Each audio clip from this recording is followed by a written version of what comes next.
We okay? All right. Thank you, sir. Yeah, that's going to be something we're going to have to figure out because when you put them on, they'll blow your head straight off. But I So can, what is it? Only one volume? yeah. Syllabus? Yeah. Oh, Have I you ever gotcha. heard of that before? I have not. Neither have I. So that's interesting. Yeah.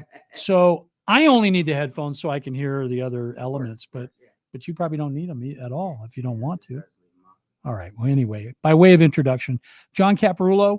I've been a fan since, geez, 06, 07, somewhere there. When did you actually start? Well, I started doing stand up in '97. I was it's officially. I mean, because I dipped my toe in the water in like '94, but that was I quickly retreated. And You said, hell no, not yet. yeah. I always tell you the only thing I remember from that set was I don't even remember what I was talking about on stage. I just remember some guy in the back yelling, "Who cares?" And that guy is still lives inside my head when I'm on stage. Every now and a blue. Yeah, because if I'm up there and I mean nobody's laughing for a while, I'm like the "Who cares" guy is gonna come back, so I better say something funny. So did you start in Ohio? Is that yeah? I started. Well, I was still finishing up college at Kent State, so I was between Cleveland and Pittsburgh. It ended up being mostly Pittsburgh because there was a club there. It was a Funny Bone that's not there anymore. It was I used to go there like Tuesday night open mics. When I was. So it was like for the first like year and a half of doing stand up, it was just basically it was pretty sparse. If I could get 3 or 4 sets in a month, back then I was doing well. That's key for you guys too, right? To get as much time absolutely on a mic, especially early on, you as have you can. to because there's just no substitute for stage time as a comedian because you just the more you go up there and more you make that the stage kind of your home is it's just important so that you're you're in your element and it's not going to be your element until you're used to it and Right. so I did that for like year and a half, almost 2 years, and then I moved to LA in '99. So yeah. Once you do that, that's like, okay, we're getting serious, right? Yeah. Well, yeah. It would.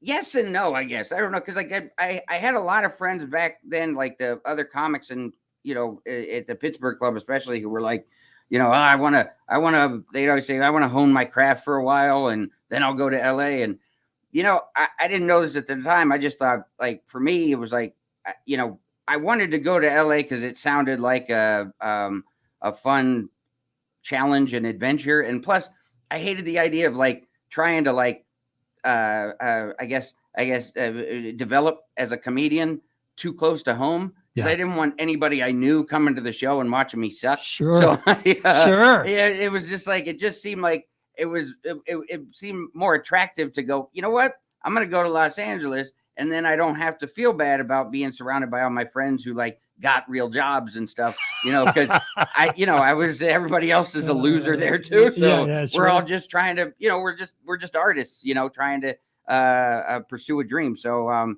but going to LA as early as I did, I thought that was good because I think I didn't have a chance to like develop any sort of like an ego or an expectation, because I saw a lot of guys surrounded by that though. Well, I mean, because like a lot of guys would go to LA after they'd worked the road for a few years, and then it's like no matter what you've done before you went to LA, you still got to start at the bottom. So it's like drawing numbers out of a hat to get 3 minutes of stage time.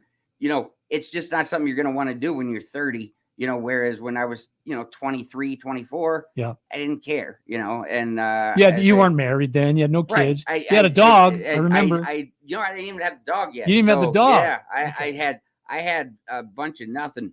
So I just had a really good friend who moved out there with me. So I wasn't all by myself, which was really key for me. It was, but other than that, I had no ties. So what did he do or she? He was just really just wanting to go out there to, see what he could get into. He had graduated from college too, and he was just like, heard you were going and said, get a job. Yeah, let's go. Yeah, honestly, it was his idea, and he brought it up, and I remember he brought it up at the right time too, because I remember I was working a temp job for as seasonal Christmas help for Joanne Fabrics. And I'd be there like 6 a.m. And I mean, it's dark. and it's cold and it just hurts and I'm depressed. And you're looking at pallets of fabric. He called me and said, "Yeah, when are we going to LA?" And I'm like, "That sounds like a fantastic idea, sir." Yeah. So yeah, it was really that simple. So it was just like, all right, save up some money, we'll go. We left like less than a year later, and is he still there? He's not. He's moved around a few places. I think Okay. he's right now he's in DC area. So. Is he like a general manager at Joann Fabrics now? Or? No, he didn't work at Joann Fabrics. Oh, he was actually in Pittsburgh. He graduated from Duquesne, and we were just still best friends from like like high school years. Sure. So he just but it was really good that I had Timmy there to to lean on. Cap and Timmy, who was paying the bills? You know what? Timmy did a lot, man. I mean, he really did. Cause I didn't, my grass cutting job, it didn't really, I could barely get by on that. Plus, plus I had a lot of hours cut cause I was late all the time. And, sure. But I worked the door at the Comedy Store at night too. So, right. And so back then, I don't know how they got away with it. Cause we didn't even get paid by the hour. I got $25 no matter how long I was there. That was your nightly pay, no matter what. Nightly pay working. Did they know that you were a comic looking for stage time when you were working the door? Oh yeah, that's a requirement at the comedy store. It is. Yeah. You okay. have to be a comedian who's big enough to kick somebody's ass. Yeah, well, no, they had for a while there they had security that could do that, like other security besides us little weaklings at the door, but. And then after a while, they got rid of him, and I guess it was on us. But I'd shut up if you came over and told me to shut up. You know what? I was fortunate enough. They put me at the back door so I wasn't the guy like seating people in the original room, like where I did that a few times, like in the main room, like on New Year's and things like that. But I didn't have to do the I didn't have to do the front door stuff, which is usually the guy who would go tell people to shut up. I basically worked the back door, which is the back hallway. Oh, that's just take money and let people in. I checked IDs for people who were going to the show upstairs. Yeah. And I mean, it was humiliating at times. I mean, I always tell me, like, I did a show one Friday night. Like I would always change my shirt, like, so I wasn't in my uniform anymore. Sure. Like, and there was a show going up in the belly room upstairs, and the guy or the woman running the show comes down to get me, says, "You want to come up and do some time?" I go up and I had a great set. Like, I mean, I was floating when I come back downstairs. Yeah. And it's a Friday night. It was a great crowd. And I get on stage. I come back down, and the night manager's like, it's like, "Hey, Cap, are you done upstairs? Because the ladies' room toilet backed up and it's flooding into the hallway right now." How demeaning. So after that great set. He hands me a mop, and I'm like, I'm mopping the hallway as the people who just watched me upstairs, like girls. Like they're walking by going, "Hey, you were really funny." And I'm like, "Thanks. That's not my pee you're walking through, but thank you." And it was it's one of those experiences that, nobody's crazy enough to like it while it's happening, but it's really, really, one that you're thankful you had after you've been through it. Yeah. Because it really was important to. So that was the entree, more so than doing anything you did on the road when you were in Ohio. Yeah. I barely worked the road at all before, I went to LA. It was, it was just basically. Did you work for John Yoder? No.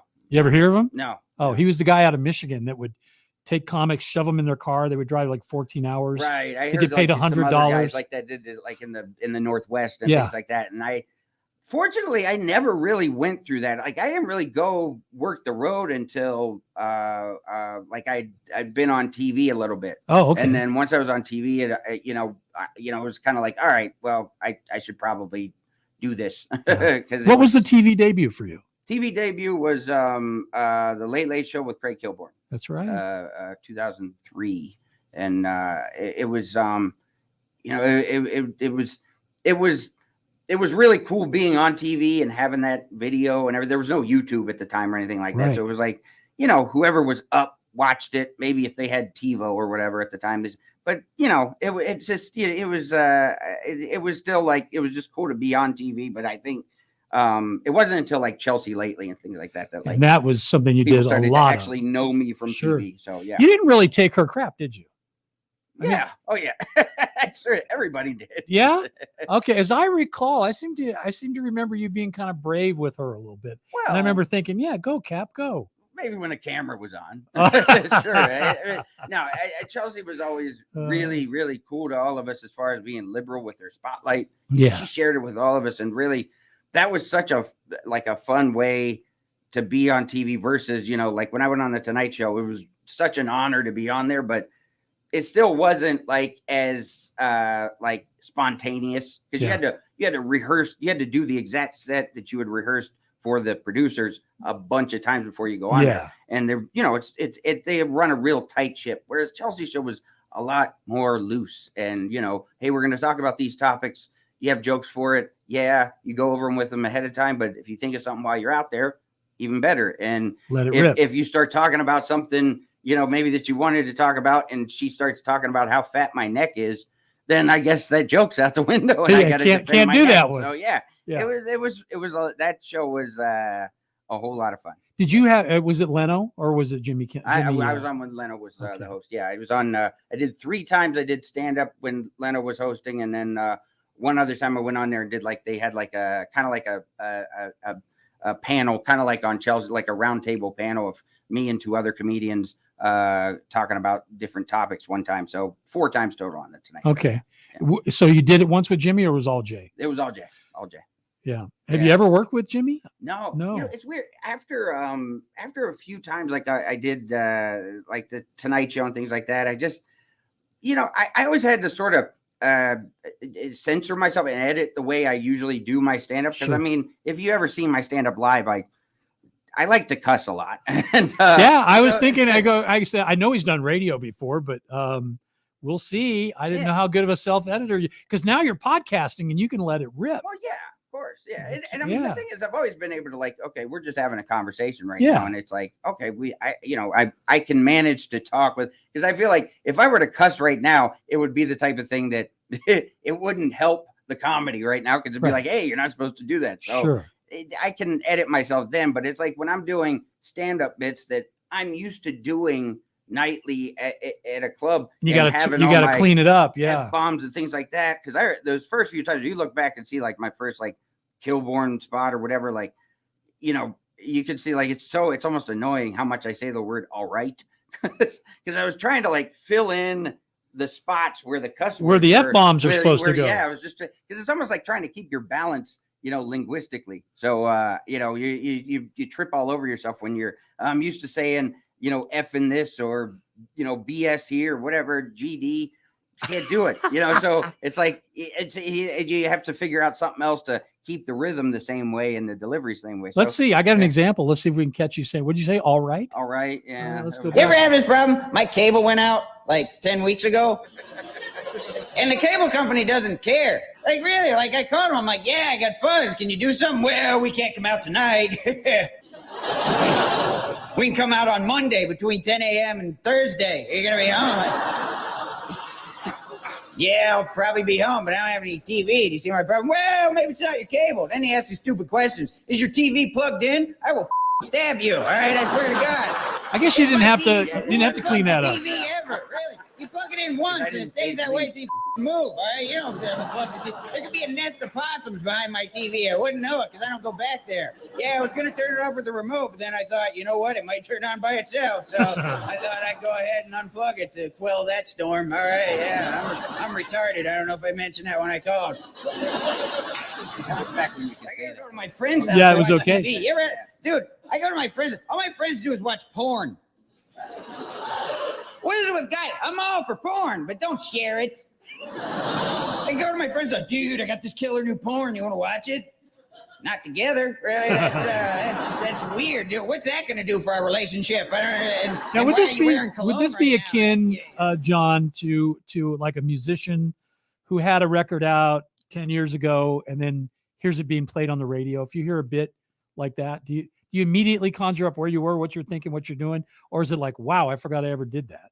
Some of it you forget you ever did it, because it's weird because, I'll have people come to my shows who are have been fans for a long time or whatever. And they'll either they'll want me to do a certain bit that I did back then or it's like playing Freebird. Right. But it's not, because it's not music where it's no matter how much you love it, it's not going to be the same because it's not going to hit you the same. It's Yeah. just, and I'm not going to deliver it especially knowing that you already know it. It just feels stupid because it's like, why am I going to tell you this story that you already know the outcome to? Yeah. And it just feels weird. So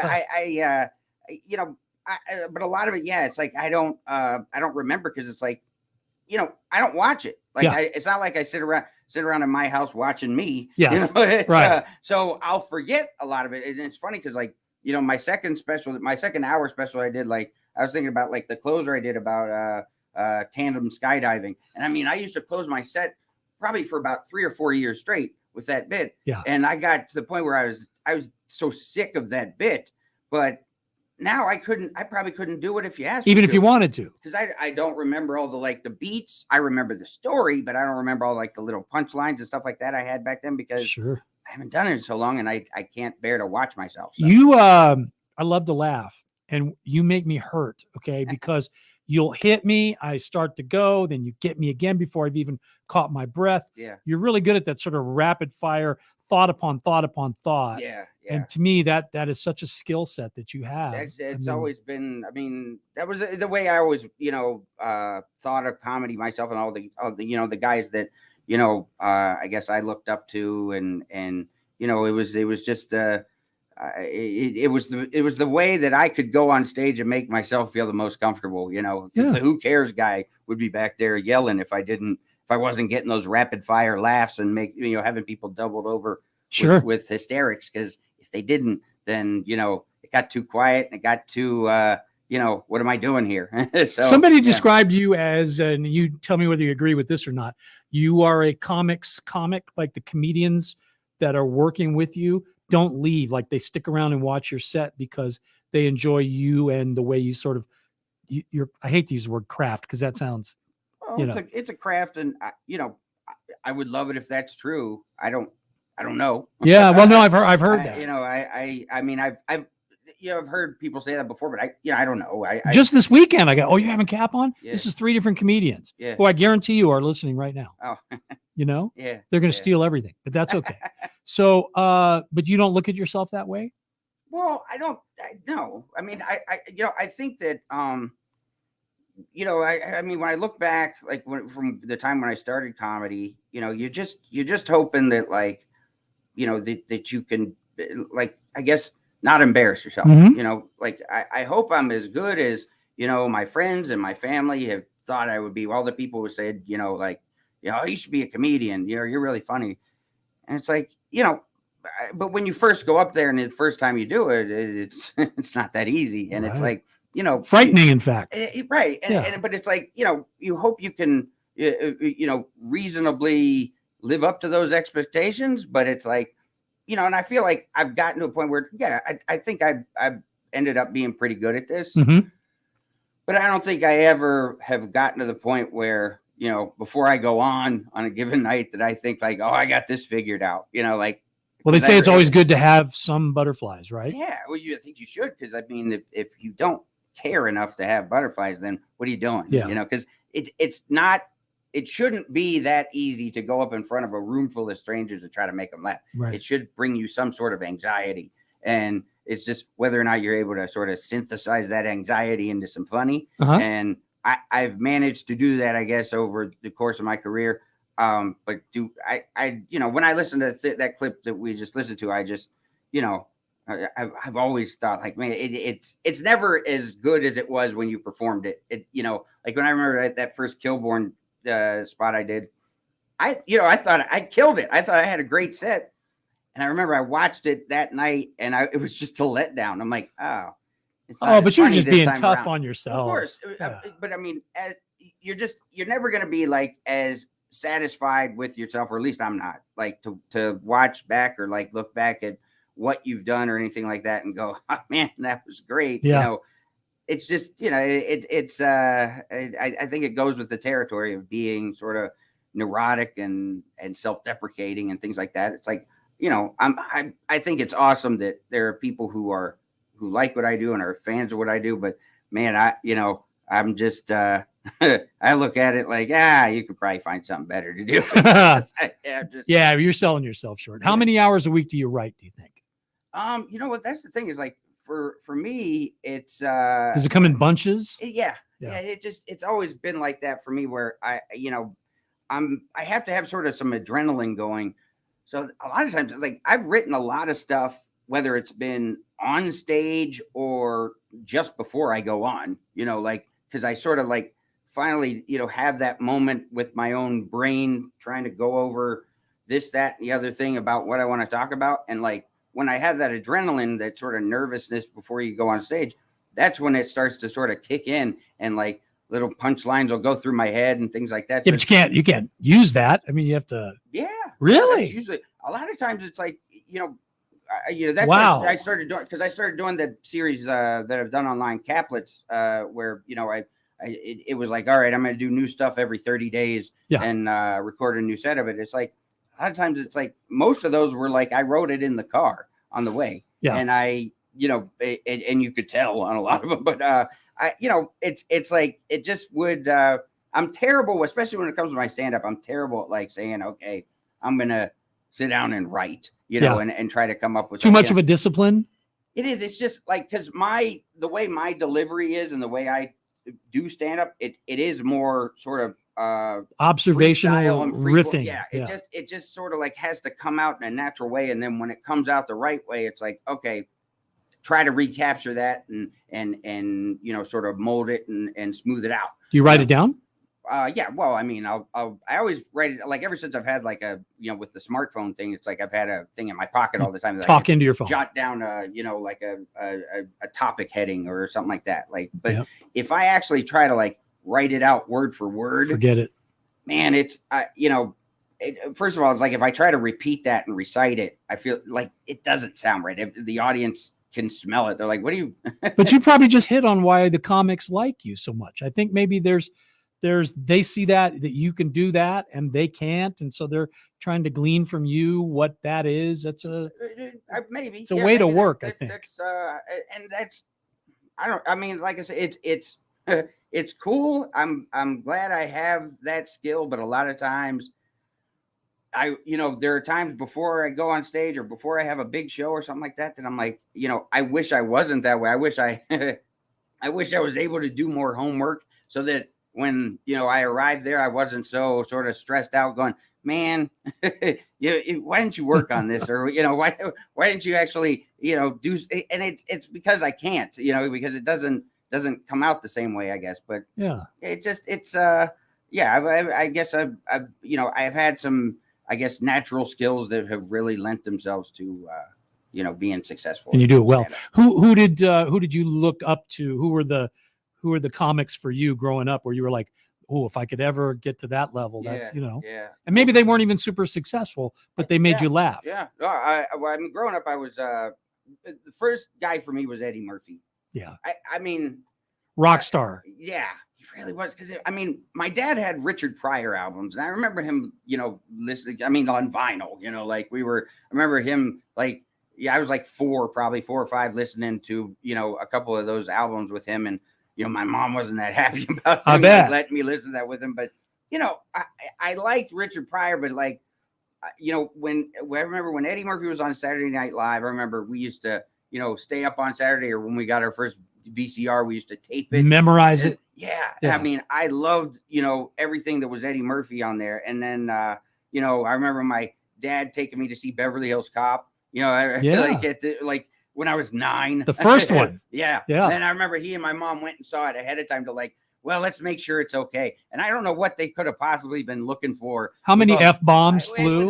With all the foul language, violence, and the nudity in that movie. Sure. It's like, what would you have seen to actually make you go, no, you can't go see that? But it was, but yeah. Dad was going to take you anyway. Yeah. I was such a big fan of Eddie Murphy. It was such like, he was like a superhero to me. Yeah. And, and then when I rented Delirious for this first time and watched that, just watching a guy talk about his life and his childhood in front of this audience, and it just looked so fun. Yeah. It looked like such an awesome power that he had to like, hey, come join me on this little journey through my past or whatever. And you know, Is that what lit it for you? Is that what made you say, yeah, I'm going to be a absolutely. comedian? Delirious was Yeah. was really it because I just it was just so I remember watching it and rewatching it. I just thought it was the greatest thing I ever saw, Yeah. and you know, and then later on, I remember that was, you know, I got into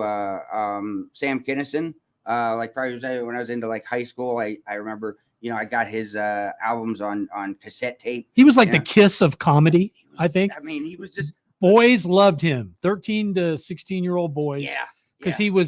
he was screaming Right. and swearing. It seemed Yeah. so. It was primal. It was Very really, primal. really primal. Yeah. And like when you talk about like my sort of thing with the, you know, rapid fire tags and punchlines and things like that, I feel like, you know, guys like him are, because he just had this ability to once he hit that sort of wave, that crest at the top of his, like with his punchline, and just rode it. Yep. And was just, and it was screaming, because the scream voice that he had is kind of like, you know, I mean, like when people say I have a funny voice, you know, it's kind of like what I've been able to use as my instrument to sort of, you know, like I said, synthesize some funny that just, you know, comes out rapid. Plus, fire if like we that. hear you, we know it's you. Yeah, It's yeah, like, oh, that's Caparulo. You just right. know because the voice. Yeah. Yeah. So I loved Sam Kinison. I was a big at the same time, I know they hated each other, but Dice Clay too, because Andrew Dice Clay was huge in, you know, 89, 90, Yeah. you know, around then. And You're still a teenage boy at this point. of course, I was the target audience right there. I mean, Yeah. yeah, it was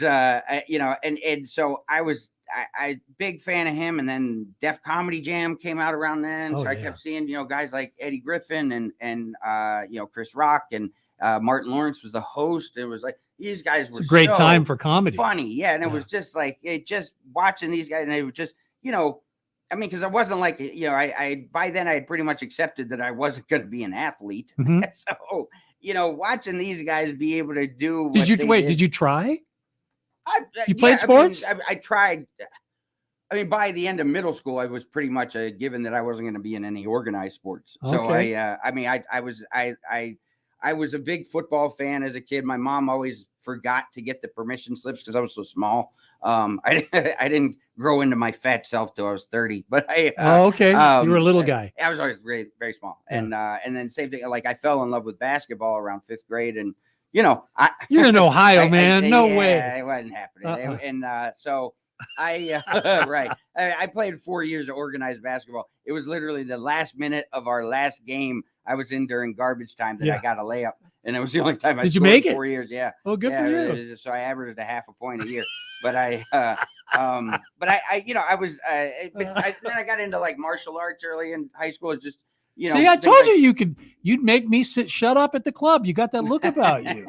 That's not on purpose. Yeah. But but yeah, but like I said, it was just by the, you know, the time I was in high school, it was like watching those guys like on Def Jam and things like that. Remember, they used to have like HBO's half-hour comedy hour Yep. every month. They'd have a new Yeah. guy, and you know, just watching Was these Rodney's people- thing still on, or was that over with by then? Rodney Dangerfield special. Yeah, I his remember young that was comedians. that was the first place I saw Dice. Yeah. You know, because I remember my we didn't have HBO, like, because my parents wouldn't pay for it at the time, and one of my best friends, he was one of those. It was one of those households that, like, they didn't have milk, but they had But they had HBO, HBO. Showtime, Cinemax, and They're climbing the right. pole. And they had. I remember he like taped the Dangerfield special, and we I would think watch it Kinison came off of over and that over. too. He was on the one before that. Yeah. And I hadn't seen that one until later. I've seen it since, but Yeah. the first time I saw Kennison was actually his first full-on HBO special. Okay. And Yeah, I saw him on tour with Pauly Shore. Yeah, That was crazy. Yeah, because he used Peak. to take Paulie with him. Yeah, 1990 hair bands and hmm that Yeah. comedy, man. yeah, and just, you know, the first time I saw Kennison was that first special where he did like at the end of it, he did the piano thing Uh-huh. where he was playing the piano. It was like builds up this whole love story, and I want to sing this song, and then just It starts just rips her apart. screaming of it, Yeah. and it's just it was so funny, especially to a 14-year-old kid. That's what I'm I mean, it saying. was he was like hilarious. the Kiss of comedy. Of course. And Yeah. you know, so And Dice too. And Dice was, I mean, they were really, yeah, it was that. And I remember at that age when all the people were complaining about Dice and women's groups and things like that. Yeah. I had no frame of reference because I was just like, what? It's just a joke. Who cares? Sure. But later on, I realized, like, yeah, I can see how people would have a Now problem you get with that, Yeah, yeah. it's like, but you know, I wrote a it's, rhyme for him and submitted it through his record company. Oh yeah. Yeah, because I was in music radio. So we got serviced with the Andrew Dice Clay album like we could have ever played it. Yeah. Okay. Yeah. Because the whole thing was beeped. Right. But I love the nursery rhymes. Yeah, of course. So I wrote one of those for him and I sent it through the label to his manager, and I got a polite note back saying, thank you, but no thank you. Right. You know, right. but I thought it was pretty good. It was Humpty Dumpty sat on a wall. Mhm. Humpty Dumpty had a great fall. All the king's horses, all the king's men said, hey, who wants an omelet? With an F-bomb in the middle, right? Right. It was too cerebral. Yeah. You had to think right, about that. right, Wait a right. minute, it's an egg. It got cooked. Yeah. Yeah. Well, he. This is why we do radio, John. For me, funny enough, like when Dice had, I think it was actually his first album, the black one that just said Dice. Dice, on it. yes. 'Cause, yeah, I think it was that one. I don't think it was the next one, The Day the Laughter Died, because I remember I got that, like, you know, I don't know why the record store sold these things to me. I was only just 15 or whatever, but Probably got some cigarettes too. yeah, I don't know, but I remember I actually joined his fan club. I didn't even know he had a fan club. Right, it was on the inside cover of the thing, and see, he didn't even know either, because years later I met him. You know, I think it was when I was still a doorman at the store. You know, and you know, and my mom sent it to me, like she said, whatever. It was like they sent you a letter, you know, thank you for joining the Andrew Dice Clay fan club. And there was probably a sticker and a button or something like that. Cause I remember, like, whatever it was, you know, my mom sent it out to me in LA, and I took it over to him and I showed it to him at the Comedy Store, and he laughed. He's like, I've never seen this. Like, he's like, this looks like something probably my buddies or something just put that in there to make themselves some money. He's like, so he signed it. It was like, we took a picture together and he signed it. Like, you know, dear John, thanks for buying things. I said, it was like, I mean, because he's actually a really nice guy. But he didn't know that even existed at all. Wow. No, he had no idea. And I probably sent in, you know, $10 or $15 to join the club. And who knows who got that no idea money. what I got out of that. But I actually went. So he was the first actually live concert I went to too. Like, I went and saw him. It was also when I was 15. He performed at an amphitheater in Pittsburgh. Okay. And you know, I ended up. I had my sister and her boyfriend at the time. They were older, so I was able to go with them. And it was awesome to watch. I mean, because we didn't have seats up close. We were kind of far back, and he's at an amphitheater doing comedy. It was pretty and that's before they had the big huge screen, so he looked like an ant. I'm yeah sure. Yeah, he did. I mean, and it was Andrew Dice ant. Yeah. Now you're wearing the Guardians cap. It's my own hat, actually. It's a cap hat. Yeah. A cap. I borrowed a C that looks like it does. So I thought it was the Guardians. Okay, because I wanted to ask you about that. How do you? It's I used to wear Indians hats a lot. Because they used to have the one with the white C. Yeah. And I don't think they have that one anymore, because I was trying to buy new ones. It's red now. And they always had the red one, but it was like I couldn't find the white C anymore. So we just started making them, and we sell them on the website and stuff, because they actually have my logo. How much are they? You have to ask my wife. I think they're like $30 or something. There's a kid listening right now who's the same as you were with the Andrew Dice Clay fan club that wants a cap. Well, I'm at least aware of them. I'll give you $10 for that one. We sell my hat. We sell my comic books. We sell. Now, I want to talk to you about the comic books. I want to talk to you about the Vegas residency. I want to talk to you about being married and baby and all of that. Of course. But we got to take a break, and then we'll come back. You got time though? Yeah. All right, good. John Caparulo's here. Sorry for the weirdness at the beginning of the show. We're going to get the stupid headphone thing fixed, hopefully. And we're going to take a break. We'll be right back here. Hi there, this is Kirby Schofield, Schofield Realty here in Las Vegas. Real estate is always changing. Be it a buyer's market, a seller's market, at Schofield Realty, it's your market. Buying or selling, we have the team and the tools to work the market so it works for you. We are excited that we're on the Wayne Coy Show. Our results blessed us with the Zillow Flex partnership roughly about 2 years ago due to our consistent conversion and customer service scores. With conversion, that means we can close, and with our customer service scores, you know you're going to get the best service possible. We're always looking for agents led by mentorship, resources, and experience. We are your guide. Find us, kirby4u.com. That's KIRBY, the number 4, the letter U.com. Kirby4u.com, or call 702-766-9538. Again, 702-766-9538. Hey, listen to this. Share Life Vacations has a special treat for you. It's a free 3-day, 2-night getaway to either magical Orlando or exciting Las Vegas. It's your choice. Absolutely no strings attached. Share Life will also include a second vacation to your choice of over 30 additional popular resort destinations. Now, we can't give everyone a fantastic prize package like this, so to make it fair, we're going to ask you a trivia question. You get it right, you'll win it all. Are you ready? Okay, here we go. This movie is about a British Secret Service agent who is frozen in time in the 1960s. Was that movie Austin Powers' International Man of Mystery? Press 1. Diamonds Are Forever? Press 2. Lethal Weapon? Press 3. Got it? Well, then call 855-301-8586. 855-301-8586. That's 855-301-8586. My name is Michael Stefanski, and I am the owner and founder of Sin City Custom Suits, custom clothing concierge. I help gentlemen get into clothes that fit them like they're supposed to, that they pick out themselves, and we craft together. 600 different suit fabrics to pick from, about 40 measurements to make sure the suit's going to fit you right. Then we decide, do you want 2 buttons on the front, 3 buttons on the front, how many on the sleeve? Do you want like a custom photo lining for the inside of your jacket? Any number of different things that you can think of. This is all about what do you want? And when you ask guys, what do you want? They don't know because they've never been given the option before. Because I help men look as absolute best as they can. It's transforming people's lives. If you've never had a suit that fits you right, you have no idea how much confidence it gives you. That's the important part. 702-767-2478. Instagram at Custom Suit Guy, SinCityCustomSuits.com. Hi, I'm Sheldon, the owner of Solid Motor Cars. I've spent over 30 years in the retail car business. It is all about the vehicles, but more than that, it's about the people. And my team and I are proud to bring to you what we believe is the finest experience in buying a pre-owned car. With great credit, we can get super low interest rates. But if you've had some challenges, we're experts in that field, and we can get almost anybody approved. Come down to Solid Motor Cars and take a look at our vehicles. They come with a 6-month, 6,000-mile warranty.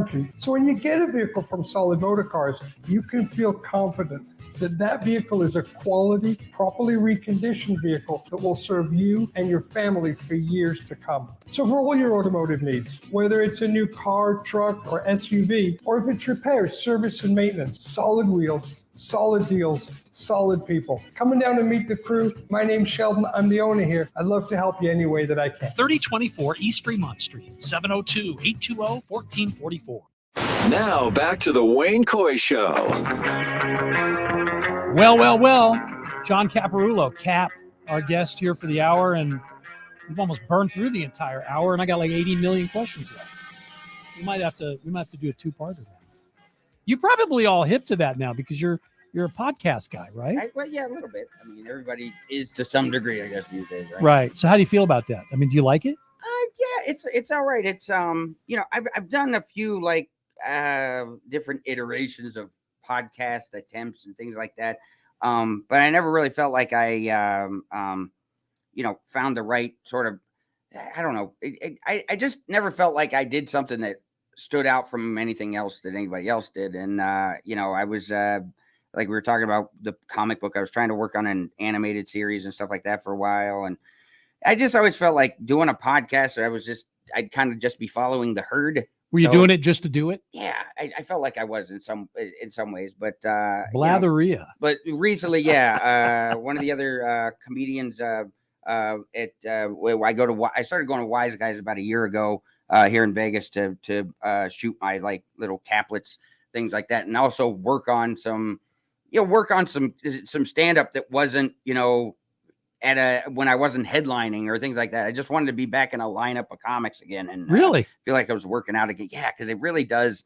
That really matters a lot to kind of just get yourself back into because I felt like I stopped writing as much, like especially once I did the residency show at Harrah's and stuff like that. I was doing at one point 2019, I was doing 6 nights a week with no opener, and oof. I'm like, and these are 75-minute sets, right? Yeah, about 65. Yeah, okay. But it's a while, and I just felt like I had gotten into sort of a Groundhog Day thing where I just didn't. I just wasn't my I guess the inspiration to write and things like that were just kind of they kind of got sort of dulled, I guess. And I wasn't writing and working on as much stuff in that format and wasn't doing anything else really as far as shows. I was doing 6 nights a week. So Mhm. I just, it was good for me. Like after, all the crap that with COVID and everything like that, that kind of, scattered everybody's, business to the wind, when we started to regroup and everything, I really felt like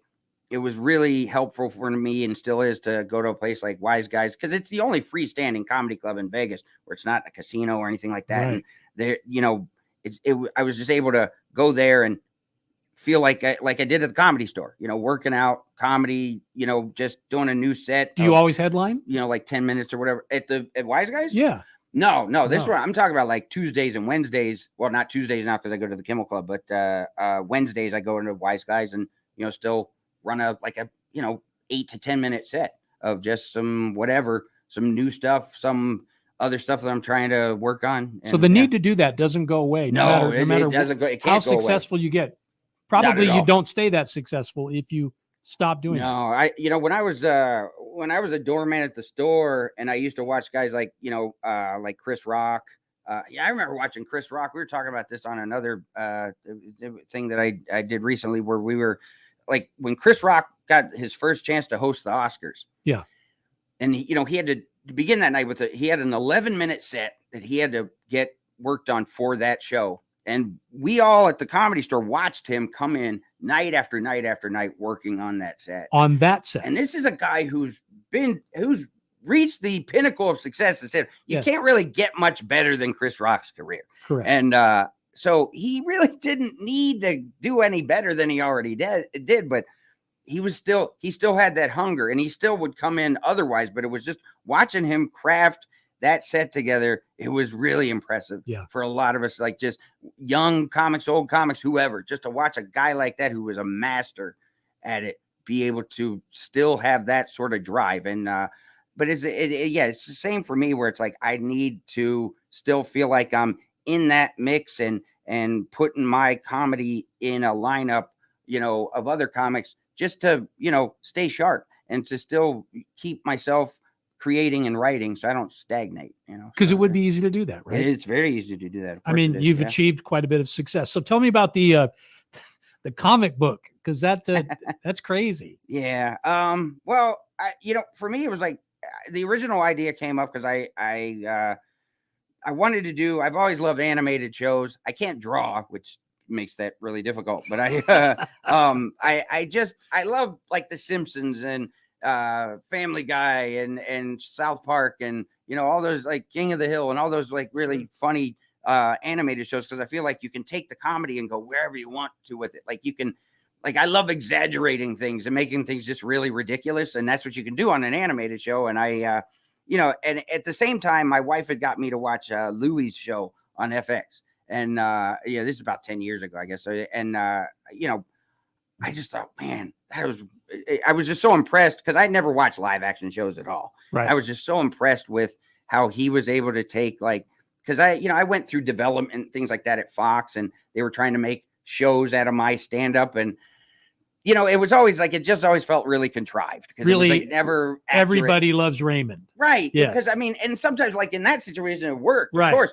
But it's like for me, they were trying to basically take, I used to do a bit about working at a golf course, and like they were trying to take that and turn that into a show. But the thing is, they were adding characters that weren't really part of my life, anything like that. So it never really felt organic, and we never even shot a pilot. That's how I good think the that's script what was. Home Improvement started off doing. Right. But Right. Tim Allen put his foot down and said, this doesn't expand beyond this, because you're taking me too far away Right. from my comedy. Right. And like Roseanne, like she was able to, Yep. I mean, same thing, where it was like she was able to capture her stand-up like that. And for me, it just none of it felt like right. And so then years later, I was just like, it finally hit me where I'm like, I really want to do, a cartoon. And I wanted to, so my idea, and it still is, like, I still would love to do it. But the show is called Cartoon Comic. Basically, I wanted to turn myself into a cartoon, where it was like, I put myself as the main character, and my main character, he's a stand-up, he's a comedian, and he does, like, so then I could basically do all my stand-up would basically be animated, so like I could record a show and then we'd make an animated version of it, and we could end up putting out specials and things like that, and me on TV would basically be a cartoon character. Yeah. And where cartoon characters are great because they're Teflon. They can do so much. Because I mean, as political correctness and things like that, we're starting to, eat in on, and there still are eating their way into a lot of our, a lot of the areas we can go into as comedians. They'll cancel you, man. Or they'll try. Cartoon character can get away with a lot more and can push the envelope a lot more. And I thought that would be such a great way to go as with my comedy. So that's what I was trying to do. I was trying to make an animated series, and I was writing scripts and things like that, trying to get different people to help me, animation houses, things like that. And in that process, a friend of mine was like, why don't you write it as a comic book? And then, in the meantime, until we can maybe get the animated series going. So I wrote 5 issues of a comic book that I like sell after shows or on my website, which they're okay. They're pretty funny, I would imagine there'd be a whole And- section of your fans that just dig that completely because they're into comic books. Right. I mean, the ones that like to read, I guess, which I can understand not one to, but it was it was good because it was, I basically made it, a little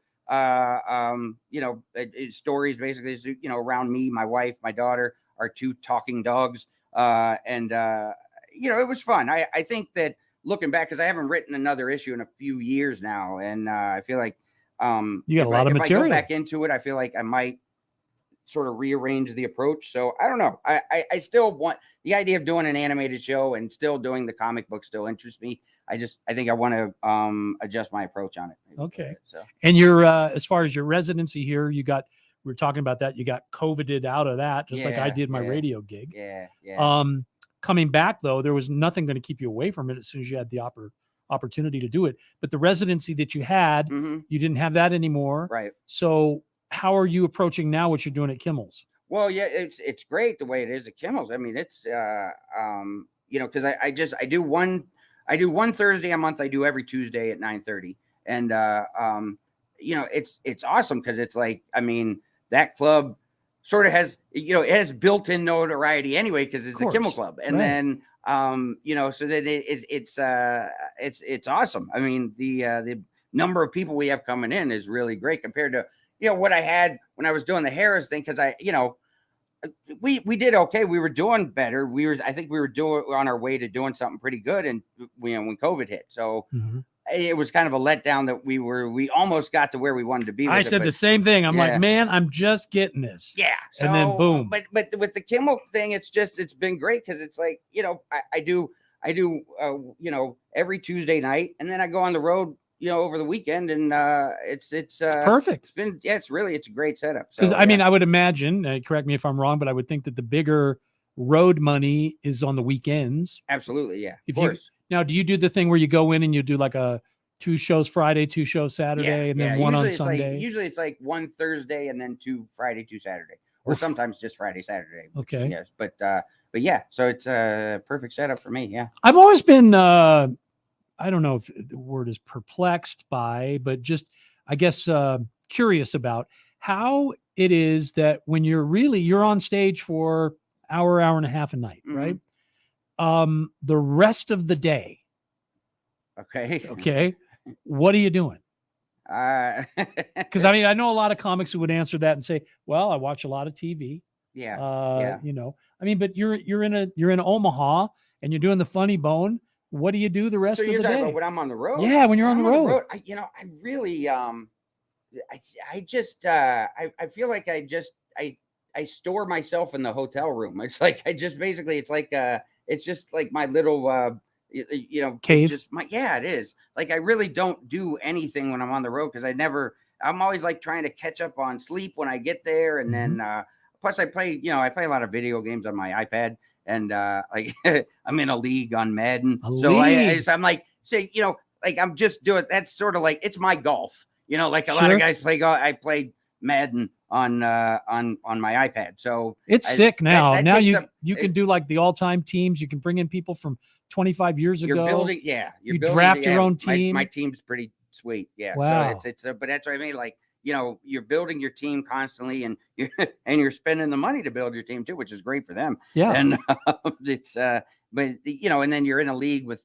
15 other guys, and you play another league every day. So you have a matchup, and we're always somewhere in the top 25 is usually where we're ranked. So you just answered my question, which is you really don't do a whole lot. Really. I don't do much at all. I mean, and it's basically the same at home. I mean, I just I like to, as much as I can stay in the house, I'm happy. I go do my shows. How's Jamie with that? I stop at, she's great with it now, because she, especially now that, like, because the first couple of years we had our daughter, and our daughter needed my wife to live, as in, because she breastfed. To do everything. So, yeah. Well, I mean, once that ended, it was like, it became, really easy to 50-50 parent. So, my wife can go do her stuff that she wants to go do, whether it's go do her Pilates or ride her horse or anything like that. That's fine for her. And then She has a horse. Yes. Wow.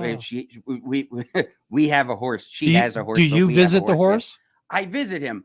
She's always mad that I don't want to ride him, but I'm like, me and him are cool with me on the ground. You're good at that. Yeah, I don't need to. He doesn't need my fat butt on his back. He's fine. And so he thanks you. Yeah, man, we're cool like that. So we have, and plus we have enough animals at home to take care of too. So I just basically, I love my ideal day is, I'm hanging out with my daughter. We're playing video games and watching TV, and we have a good time. How old is she now? She's 7. 7 years old. Yeah. Good being a dad, huh? It's the best thing in the world. Hey, John, will you come back? Because this went by way too quick for me. Yeah, man, absolutely. I would love to have you back, and the fact that you're here Tuesday nights. Yeah, at Tuesday Kimmel's? nights at 9:30. Jimmy Kimmel Comedy Club. Come on down. We have. I usually have a couple of. I have Brian with my co-host on Blatheria, and Killing Crickets is also a podcast that's coming out soon. But he's with me. Usually have another comic in the middle of us, and then one Thursday a month also at the Jimmy Kimmel Comedy Club. Awesome. Come check us out, man. We have a great show. And the website? JohnCaparulo.com. Okay. And you can find him everywhere at John Caparulo. If you can spell John Caparulo, you're good. You'll get it. I got to get a cap too, man. Yeah, man. Thank you for being here. Thank you. John Caparulo. Next hour, you might have missed it Friday. We had a Good Friday conversation with Gary Lewis, Jerry Lewis's son, who had quite a career on his own as Gary Lewis and the Playboys. So we'll get you that coming up. He had lost a close friend in the shooting. The gunman was reportedly left dead along with 4 other victims. 9 people were wounded in all. The 23-year-old shooter had worked at the bank. Police say while he was in the middle of the rampage, he was live streaming it online. An expelled Tennessee lawmaker has been reappointed and is rejoining the legislative session. Democrat Justin Jones thanks his colleagues. And so I want to thank you all, not for what you did, but for awakening the people of this state, particularly the young people. Thank you. The struggle for justice is fought and won in every generation. Jones was booted by state Republicans for breaking Tennessee State House protocol, orating on the floor of the chamber, taking up time in protest about gun violence in the wake of last week's mass shooting at a private school in Nashville. The Department of Justice will appeal a Texas judge's decision that effectively pulls the abortion pill mifepristone off store shelves in the U.S. White House spokeswoman Karine Jean-Pierre says the decision negatively affects women. This court decision threatens access to this medication, which is used not only for abortion, but also for other critical purposes, like helping women manage miscarriages. A lawsuit argues the nearly 5-year FDA approval process for the medication was rushed. The FAA is calling for inspections of all Boeing 787 jets. Officials say there have been problems with leaky bathroom faucets that could damage critical electronic equipment. And Wall Street closing mostly higher to start the week, looking ahead to a busy week of inflation data and first quarter earnings. This is USA News. Like bones, your teeth lose density and become weaker over time, which can lead to tooth decay. And that can make your visit to the dentist feel like this. But if you want your dental visit to feel like this, try Crest Densify. Crest Densify actively rebuilds tooth density to extend the life of teeth by remineralizing enamel. Densify from Crest, the #1 toothpaste brand in America. Smile, Crest has you covered.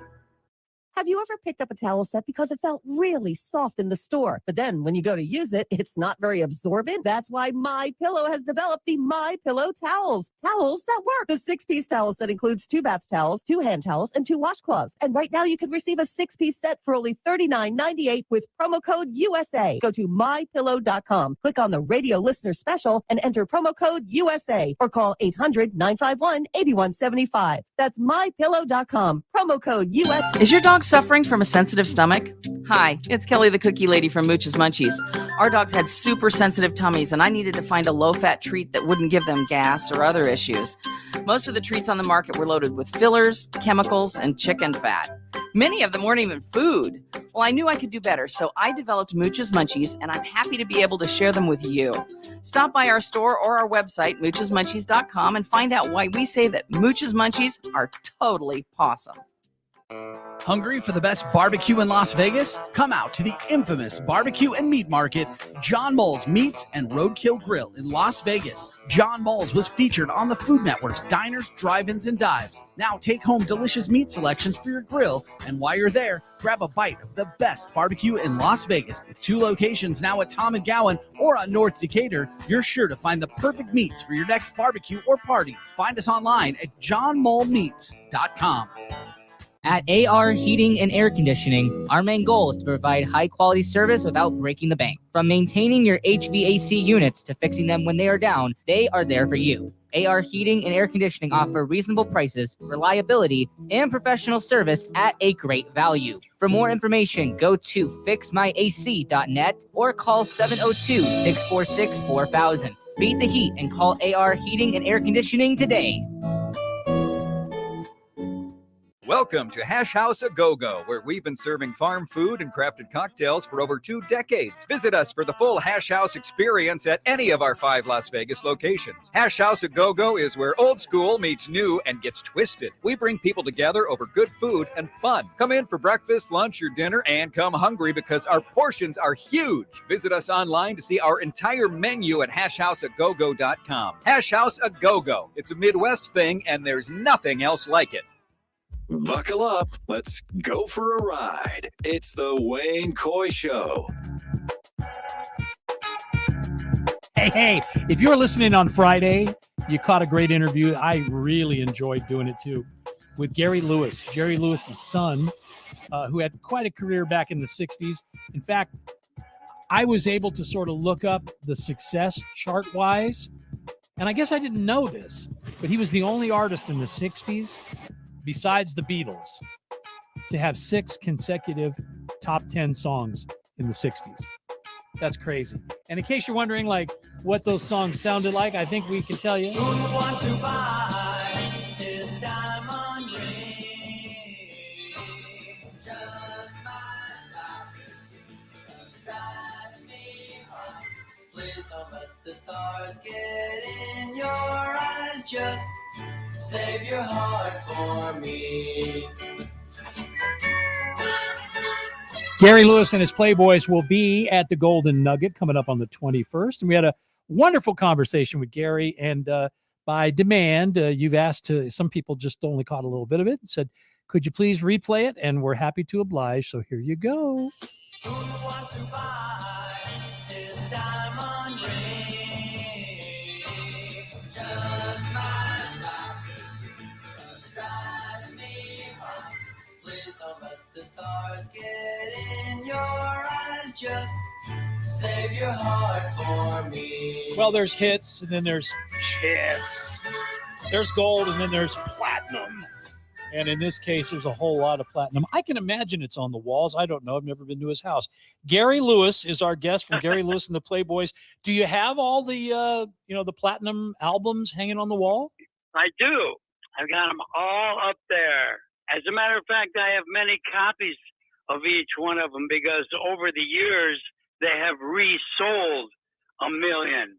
And so the record company sends me duplicates and says, oh, here's for your 2nd million. Okay, your 3rd million.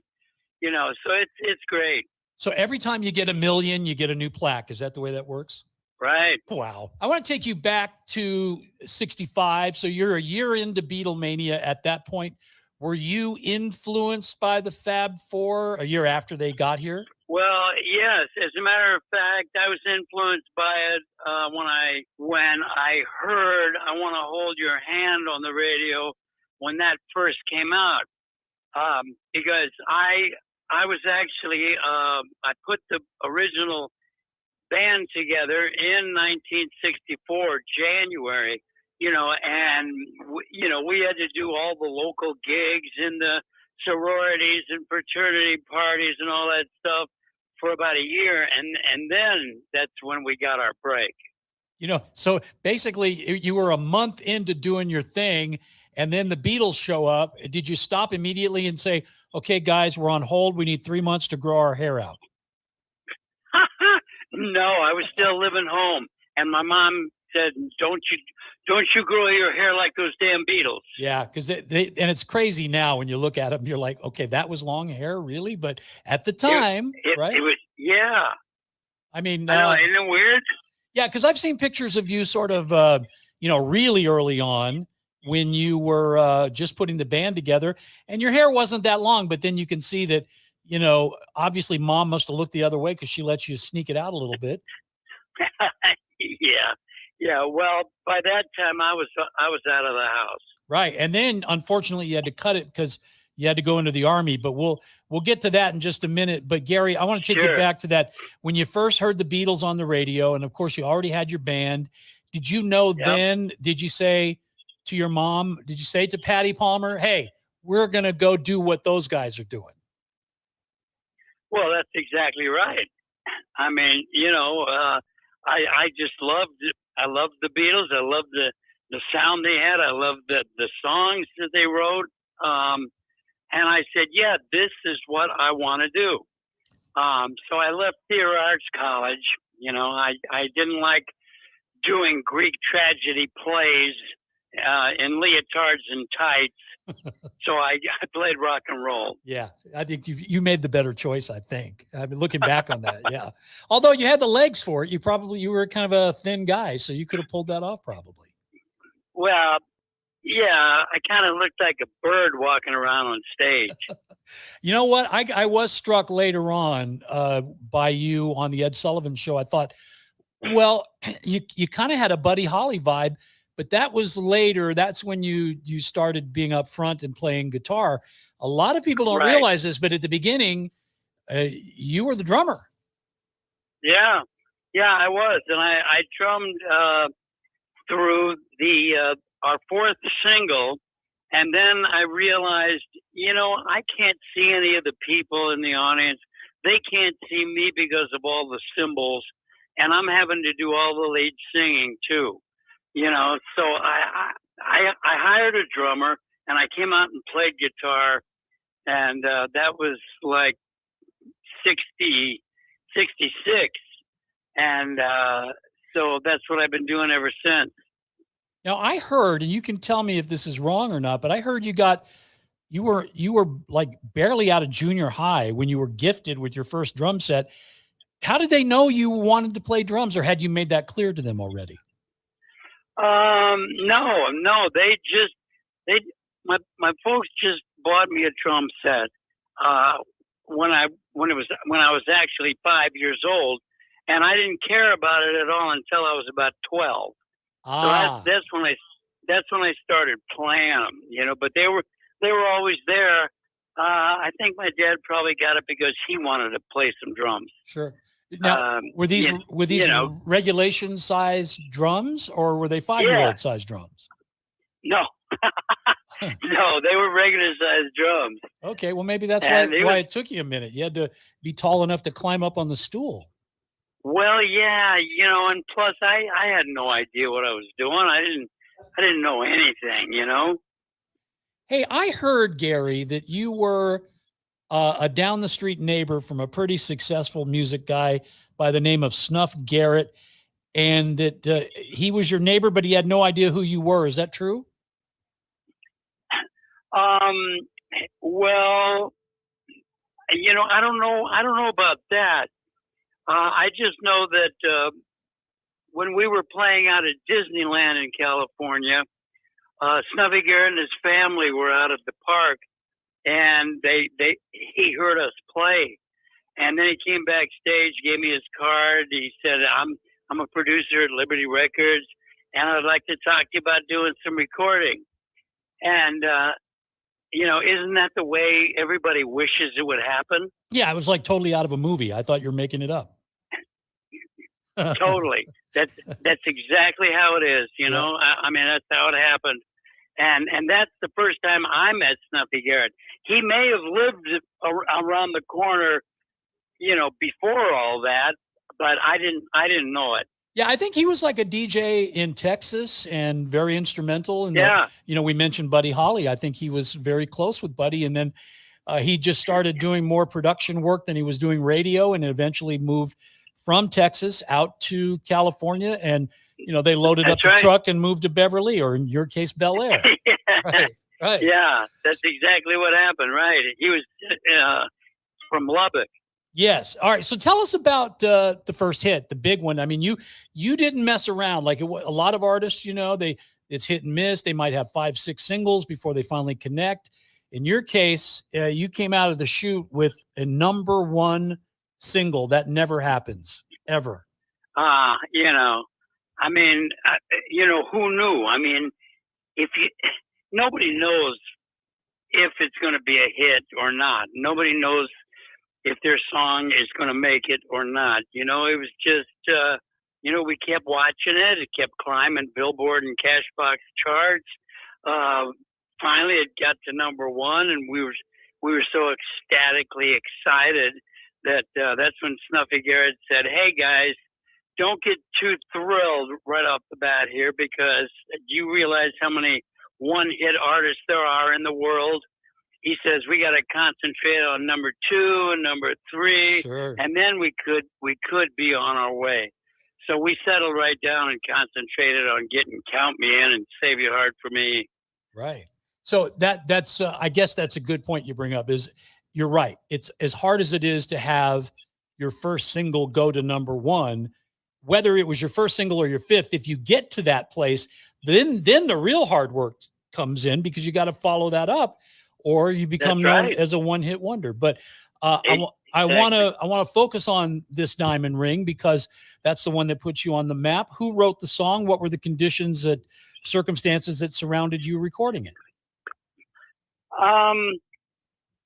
Al Cooper wrote the song when he was playing with Blood, Sweat, and Tears. Wow. And he originally offered it to the Drifters. He thought the Drifters would, he wanted to see the Drifters do it, but they said they didn't like it and they turned it down. And then Snuffy Garrett said that he offered it to Bobby V, and Bobby V said, no, I don't want to do that. So then Snuffy came to me and said, "Listen, Drifters and Bobby V turned it down. What do you think?" And I'm thinking, well, geez, if they turned it down, maybe it's not much of a hit. That's what I thought.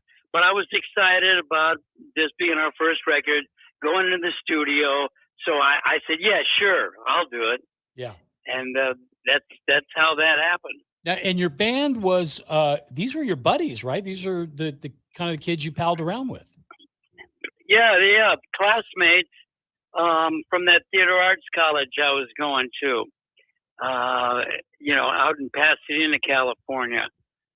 And at the time, I know that it was commonplace, no matter really who you were, to accentuate recordings with, acts like the Wrecking Crew that were out there that could jump on anybody's session and give them that little extra.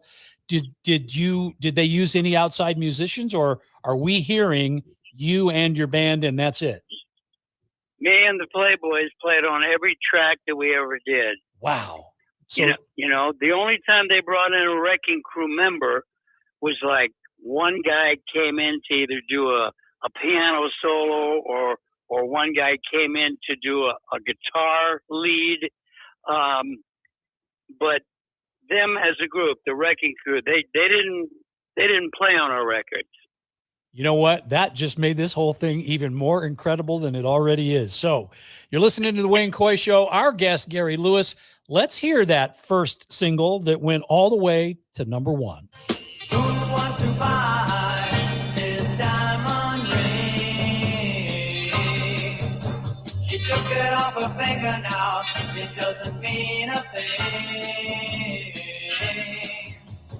This diamond ring doesn't shine for me anymore, and this diamond ring doesn't mean what it did before. So if you got someone whose love is true, let it shine for you.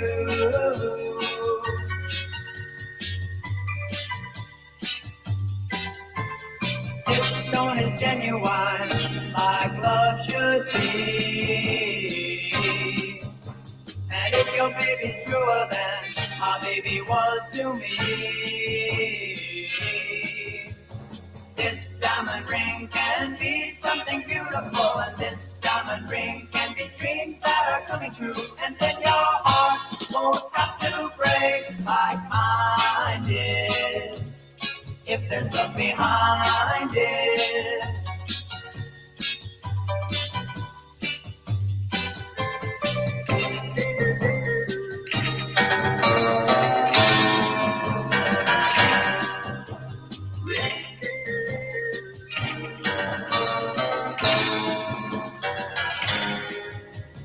This diamond ring can be something beautiful, and this diamond ring can be dreams that are coming true. And then your heart won't have to break like mine did, if there's love behind. This diamond ring doesn't shine for me anymore, and this diamond ring doesn't mean what it did before. So if you've got someone whose love is true, let it shine for you. Diamond ring doesn't shine for me anymore. Gary Lewis of the Playboys. 2 weeks from tonight, you're going to be able to see them perform that song and all the rest of their big hits live at the Golden Nugget in Las Vegas. It's an 8 p.m. show. Tickets are on sale at goldennugget.com and also at Ticketmaster. He's our guest here as well this evening. And Gary, first of all, thank you for taking the time. I know it's late. Oh, sure. I mean, you know, we're keeping you up past your bedtime, so thank you for that. Appreciate that. I have to ask you, because from what I've heard, and again, you know, you get the official bios and the Wikipedias and all of that. I've learned that half the time what you're reading isn't even true. So I got to always preface it by saying we hear, but you can maybe tell me the real story. So I heard that it took that song getting all the way to number 1 before your mom was like, okay, now we can tell Dad. Exactly. Because she financed the whole band from the very beginning. And, you know, all the equipment, the studio time, the rehearsal hall time, and you know, the PA system, all kinds of stuff. So she said, don't tell your father anything about this, because if this project fails, I have to come up with an excuse about where this money went. Yeah. And I said, yeah, okay, I'll be quiet. I was going to say, not only were you okay with that, that probably meant, good, I'm out of the doghouse. If it doesn't work, the pressure's off me. Right? Yeah. Now, yeah. So it was number 1. And then it was safe to tell Dad. I told him. And he said, when did you do this? You know, and I knew I was safe because he never listened to rock and roll stations. Right. And he wasn't going to put 2 and 2 together. Now, I know you started off just being Gary and the Playboys, and for obvious reasons, but then at what point did you say, okay, I'm comfortable enough in my skin? Was it after your dad knew? Oh, by the way, I think we're 17 minutes into the interview. We have yet to mention the fact that Gary, your dad, kind of did okay for himself. His name is Jerry Lewis, and he had a heck of a career. So at this point, did you go, okay, it's all right. I've got out of Dad's shadows. I've proven myself. I can go ahead and throw my name on and be proud of it? Well, no, it was my mom's idea to keep the last name off of the name, because we were going down to audition with 10 other bands at Disneyland for the summertime job of 1964. And she says, Nate, I'm sure you want to know if you're going to get this job because of the way you play, instead of having somebody find out who your dad is and them just giving you the job because of that. So we were just Gary and the Playboys, and then when Diamond Ring was about number 20, still going up the charts, my mom says, "Okay, you can add your last name now." It's safe. That's a great story. That's a great story. So how was your dad as far as the reception goes? I mean, you told him, and like you said, he would have never known because he wasn't listening to KHJ, so he didn't know that, here you were, on the Boss 30, you're climbing up the charts. When he finally figured it out, was he cool with it, or was he like, "Hey, you should have told me"? Oh yeah, he was cool with it. He actually, one time I was called by the TV show Hullabaloo to host one night, and my dad asked me if he could go on with me. Wow.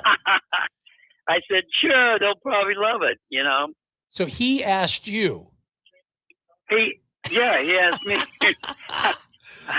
I said, "Sure," and I used to joke around with him all the time about the fact that, well, Dad, can you sing rock and roll? I mean, it didn't matter what he sang, but I always kidded him about that. This might be a clip, Gary. Let's see if this is what we were talking about here. Thank you. Thank you very kindly, ladies and gentlemen. Welcome to Hullabaloo. And now for our first act, we got I'm very sorry, Gary. It was your line. It's been so long since I've worked with someone else before. No. That's my mistake, Dad. It was your line because you've got to introduce myself in the Playboy. Oh, yeah, that's right. Now, our by the way, Dad, all the groups at the beginning of the Hullabaloo show have all those beautiful models working with them in their numbers. Well, Yeah. Can we have them too? Yeah. Models, my son. You're old enough now, and I picked them myself, especially for you. Real pretty girls. Oh, they're real pretty. Hey, fellas, we got them. Okay. Thanks a lot, Dad. You're first rate. Oh, that is it, because I just heard him say Hullabaloo. So that's it. Yeah, that is it. Yeah.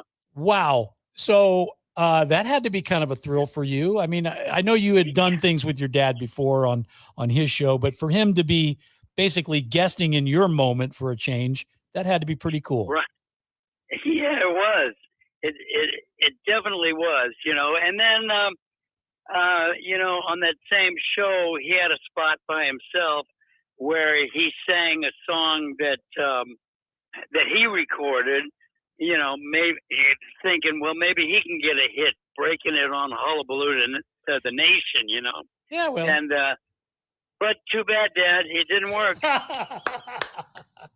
Sorry, Pops. It just didn't work out that way. Okay, and so then you follow up this Diamond Ring with another song that almost went to the same position on the chart. So at this point, I feel like it's starting to get good to you here. Count me in.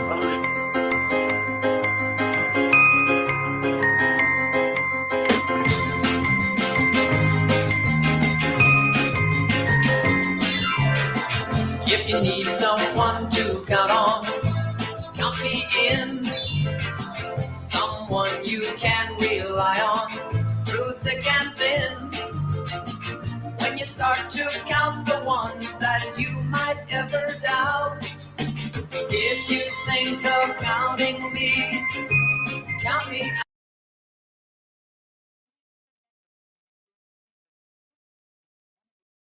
Gary Lewis and the Playboys. You're going to see them at the Golden Nugget. Grab your tickets now while you can. Literally 2 weeks from tonight, 8 o'clock show. Fantastic and chock full of hits like that one right there. Count me in. Now, after you'd had, Gary, the number one and the number two, did your head get a little bit big? I mean, was there any ego sort of seeping in at this point or no? Well, no, because Snuffy Garrett wouldn't let it happen. He said, "Remember what I told you." I mean, it could stop at any time, is what he said. Sure. I mean, it could just go away right now. So always stay in the moment and try to get the next record. and he was great for that because he not only knew how to pick hit songs, but he knew exactly when to put them out. Like if the Beatles had a new song out, he wouldn't put one of mine out.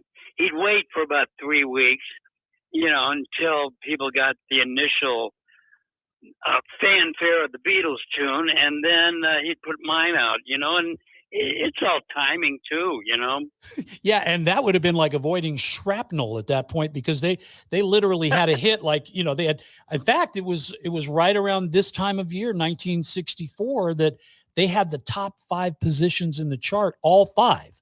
So I know, isn't that great? Yeah, and if you're sitting there as another artist going, well, I'm trying to pick my moment so that I don't get nudged away by the Fabs, I would imagine that would have been pretty hard to do, being they were so prolific. I heard you doing a Beatles song. I'm trying to remember what it was. It was, I think, one of the songs from Rubber Soul that I heard you doing.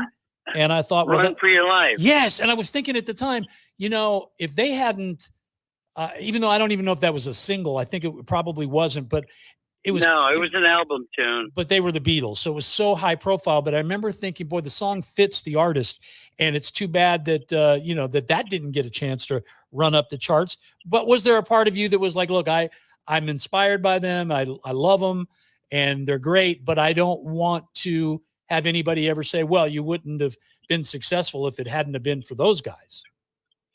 No, I didn't think that way at all. I always thought, I never thought there was competition. I always thought there was enough for everybody. There was enough for everybody, and people would always ask me, well, what? You and the Beach Boys are the only ones that could stay on the top 10 with the entire British invasion. And what do you think about the competition? They'd say there was no competition with me. It was like, do the best song you can do, leave it to Snuffy Garrett to put it out whenever he thinks it's right, and it always worked. That's the thing about Snuffy Garrett is that he never had any failures. That's true. And as you think about now, we have the luxury of hindsight, but you think about the Beatles and how instrumental and important George Martin was to their success. And, and you know what? You probably would have been successful no matter what, but wasn't it great to have a guy like Snuffy on your side? Yes, absolutely. I didn't have to worry about a thing. If he thought we should have gone on the road and visit all the distribution houses, the important big distribution houses, we'd go. Right. And just walk around, say, hi, how are you? Just meet everybody. And you like the new single? Yeah, we do. So we did all that stuff that he thought was important too. Right. And I loved it all. And you trusted him. That's, I think, the main ingredient. I did. I absolutely did, because I was only 19 at the time when I started. So what did I know? Right. I didn't know a thing. Well, what was crazy is, that at the time when all those British songs were on the charts, and 65 would have been like the peak of the mountain. You had Save Your Heart for Me and Everybody Loves a Clown, and you were just stride for stride with all those British guys. And I think when Count Me In was at its peak, I think it was the only song in the top 10 in May of 65 that wasn't from a British act. That's how strong the British invasion was. Yeah, that's right. That's right. And, Casey Kasem first told me that same thing. He said, sometimes your songs were the only ones in the top 10 and everything else was British. Yep. I said, well, cool. Yeah, keep them coming, man. So She's Just My Style is probably my favorite Gary Lewis and the Playboys song. And I try to figure out why the other day. It's such an earworm, you know what I mean? And there's the interplay with you guys vocally. We'll hear just a bit of that here if we can. Yeah.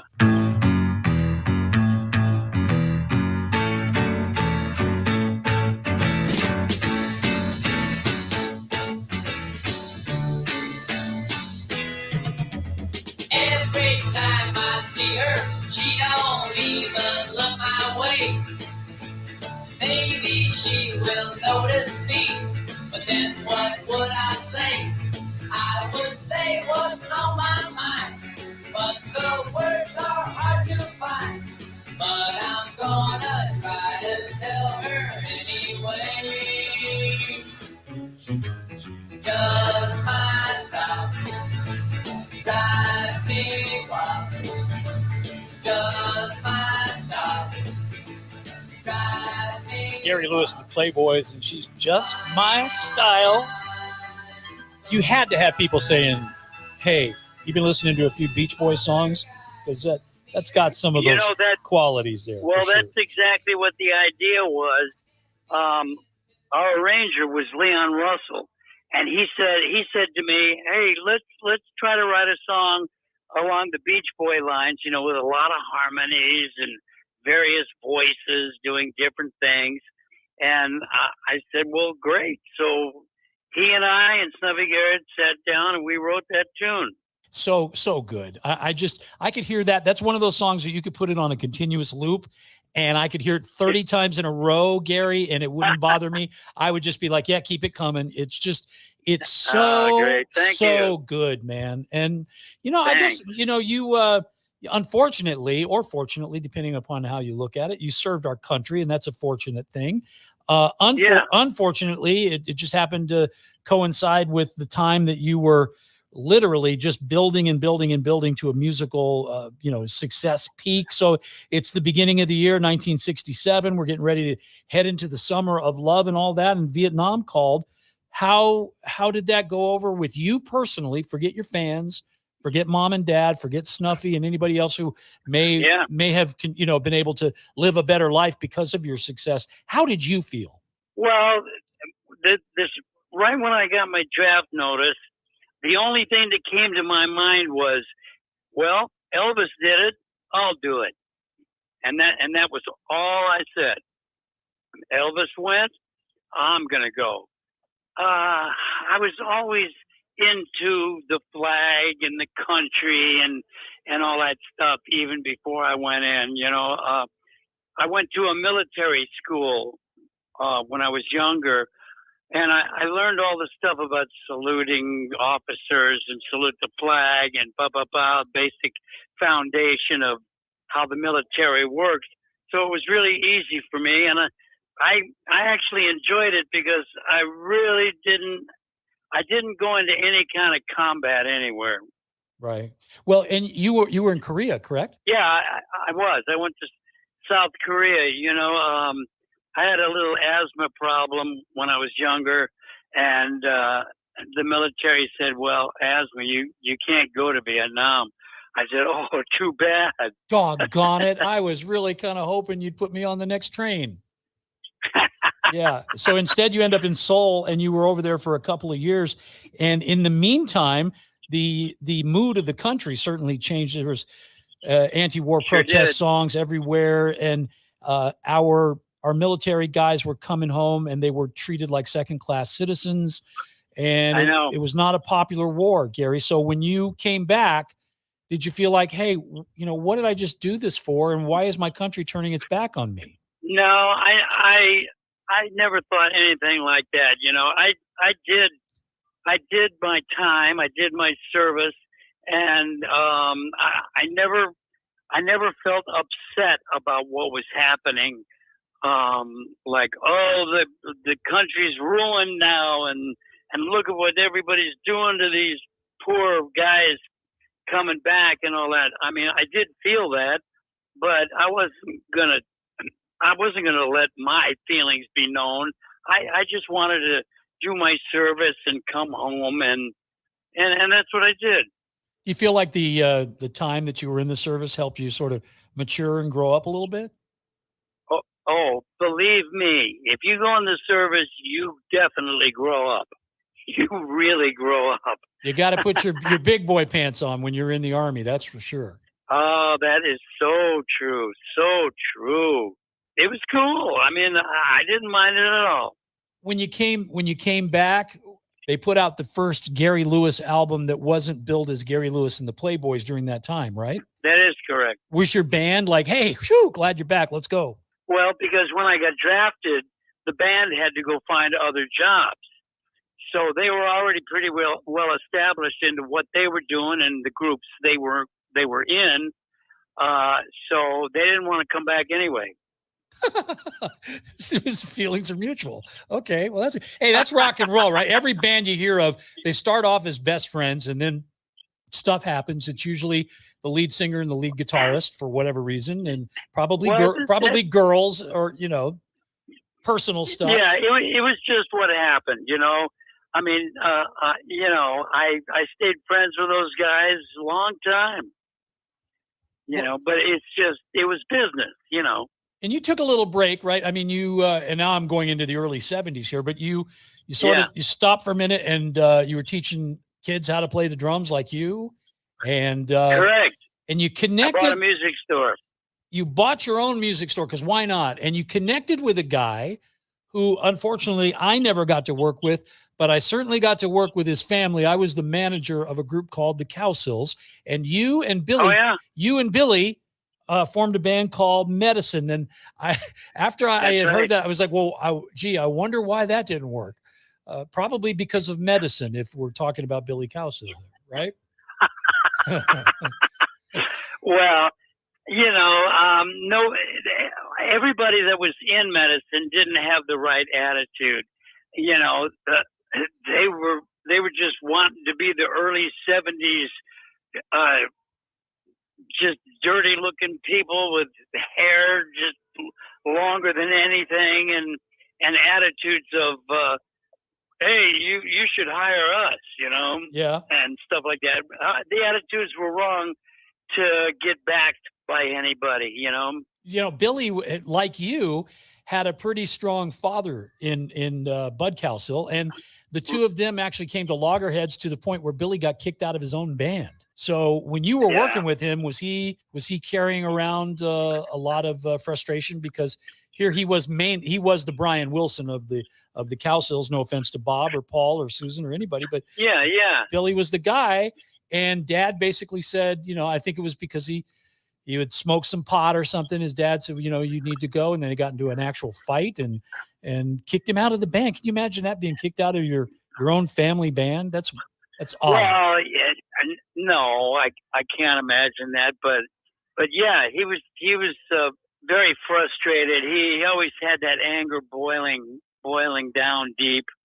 But it was okay, it was okay because so did I, Yeah. I mean, I tried to get another hit record when I got out of the Army, but these people named Janis Joplin, Jimi Hendrix, The Doors, they were popular now, and I'm thinking, well, where do I fit? And Snuffy Garrett says to me, it's too bad, but there's just no more market for you. He was right for a minute. But I will tell you that the market for you has certainly reared its ugly head again. You had a chance to go out with some of your peers in a tour that, funnily enough, now features the Cowsills, still going with the Turtles. Right. The Happy Together tour. What was that like for you? That kicked the career back in. So I've been working steady ever since 1985. Ever since, yeah. In fact, I remember specifically that we had Happy Together one year for our local fair and festival, and then the next year the Monkees got back together and did their reunion in '86. So, you were 20 years removed from your hits almost at that point, or you actually were. So, what was your thought looking out at the audience? It's like, yeah, we've been through this together, haven't we? I mean, you guys were all the same age. That's exactly right. It ended up that we were playing to the same people that saw us in the 60s, but now this time they're bringing their kids, and their kids are bringing their kids. So we started in '85 playing to like 3 generations already. And it was great because they were all mouthing the words right along with me. That's right. That's smiling. right. It was great. It was great. And you're looking at them going, buddy, you were an embryo. How would you even know the words to these songs? And but and their answer all the time was, well, my parents listened to you when I was young. So that, and nowadays I'm getting, Oh, Gary, my grandmother loves you. You probably feel like your dad when he was doing the telethons at this point, where you're like, okay, really? Did you have to bring that up? Did you have to talk about? Yeah, But- yeah. You know, the great thing though, doing what you love for so long has kept me in shape, and my health is real good. You know, because I'm 77 now. Wow. And I don't plan to quit. I love it. And you're certainly not quitting, because you got an appointment with us here, Gary. You got to be here in 2 weeks. So I'll be there. We are I looking love playing the forward to Golden it. Nugget. Isn't it a great room? We just were talking to It is. we're just talking to somebody else, the band Sweet. We had them on a couple nights ago, and they're playing the Golden Nugget, and they were talking about the cool vibe of the room. It's kind of old school Vegas, and it just feels very comfortable. It is. It really is. And the people that run the whole place are terrific. Well, you can get your tickets at goldennugget.com or on Ticketmaster, but please make sure you circle the date.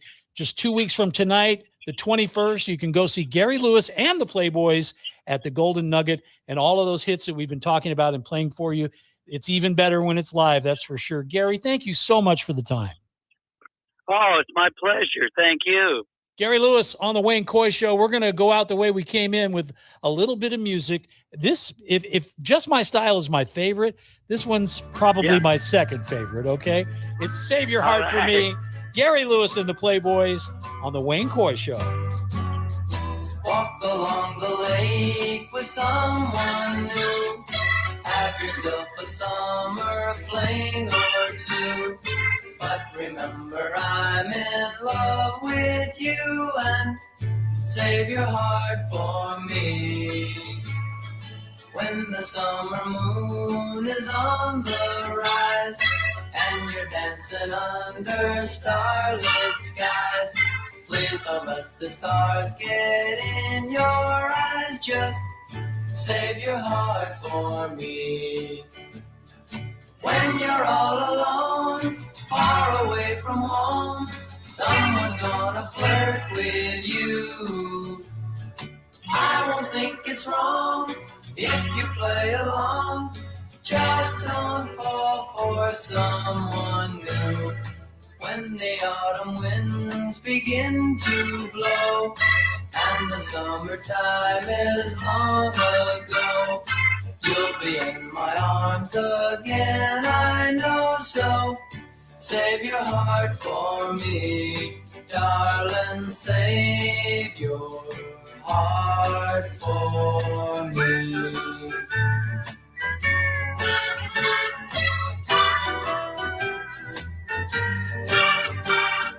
Please remember, I'm in love with you, so save your heart for me, darling, save your heart for me.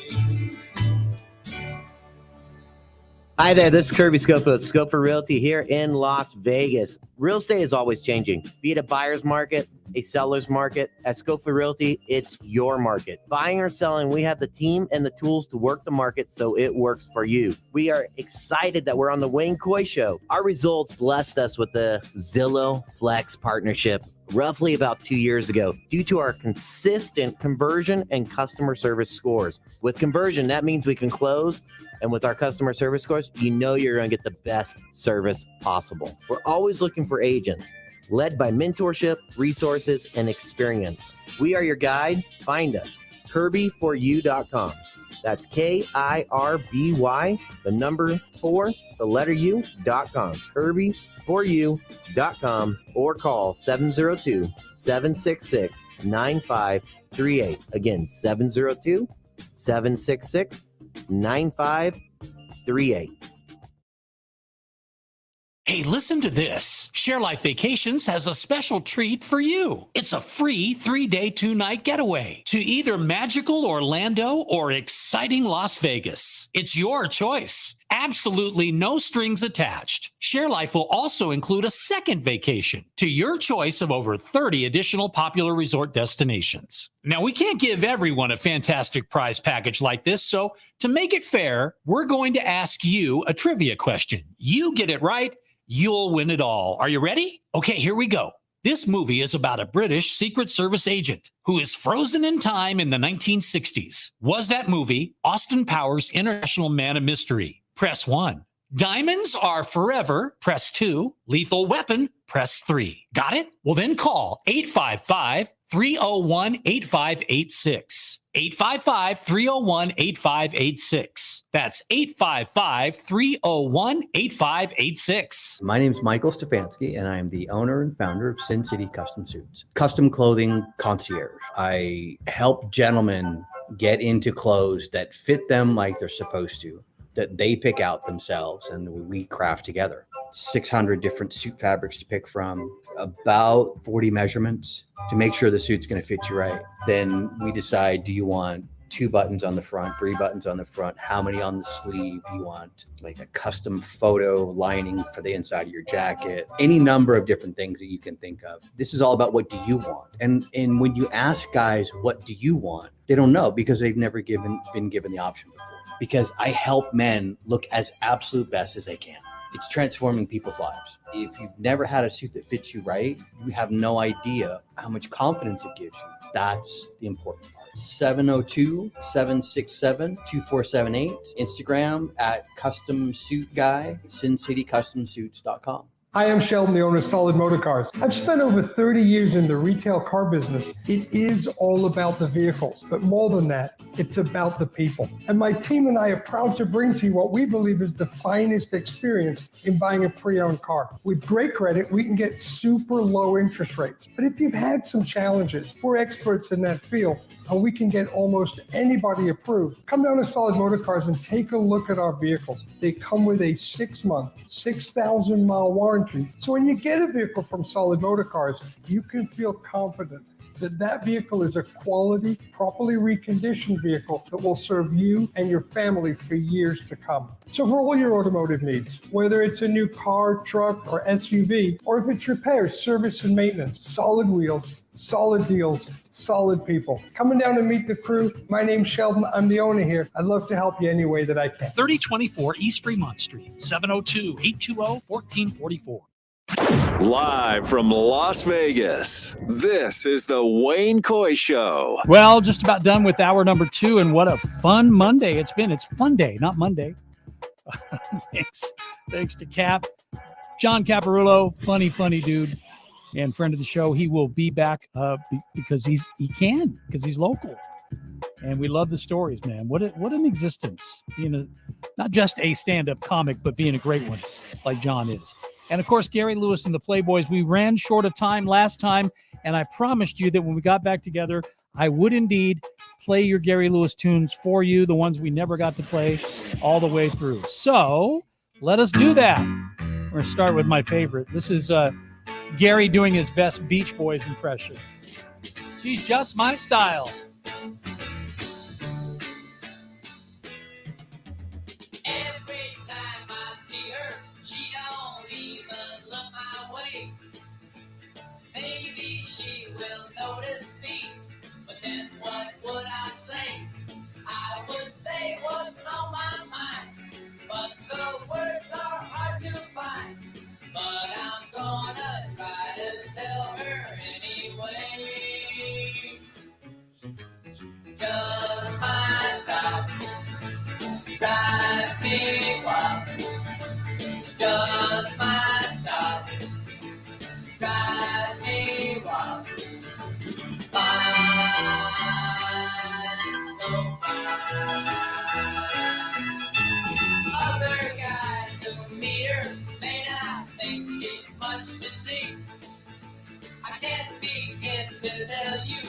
She always does to me. Maybe it's the clothes she wears, or the way she combs her hair. Oh, that makes me want to tell her that I care. Just my style drives me wild. moochy mooch. Just my style. Everything. Drives me wild. Fine, so fine.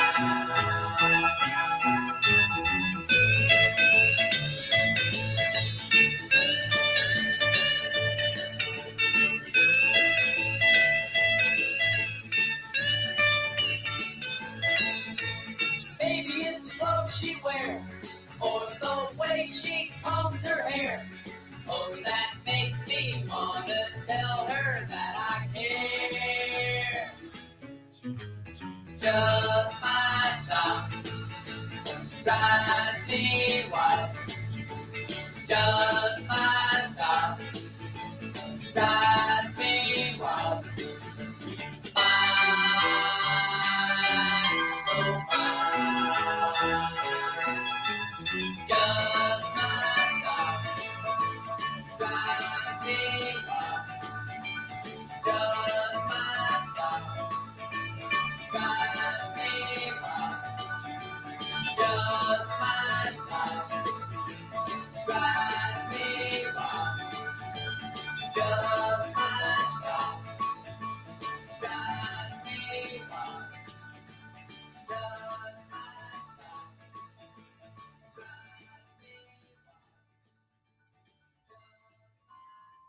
One, two, 1, 2, 3.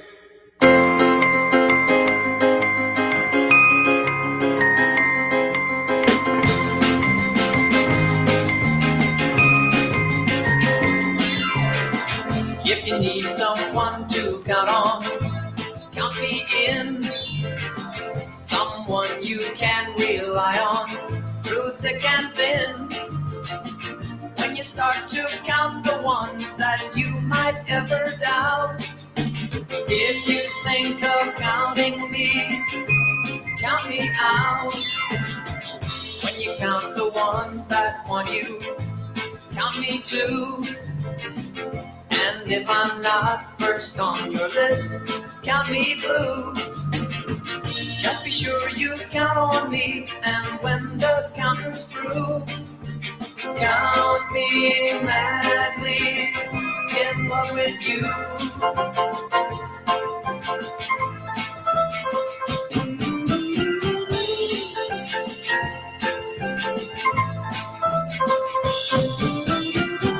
If you need someone to count on when you're down, and all your other friends you've lost count me found, just be sure you count on me when you're down and out. Count me in through thick and thin, or it don't count. When you count the ones that want you, count me too. And if I'm not first on your list, count me blue. Just be sure you count on me, and when the counting's through, count me madly in love with you.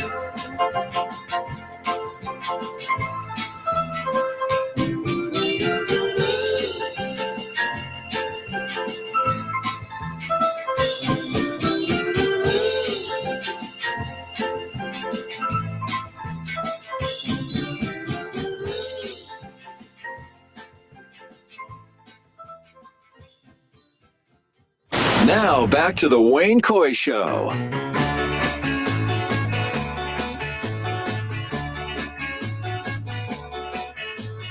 Everybody loves a clown, so why don't you?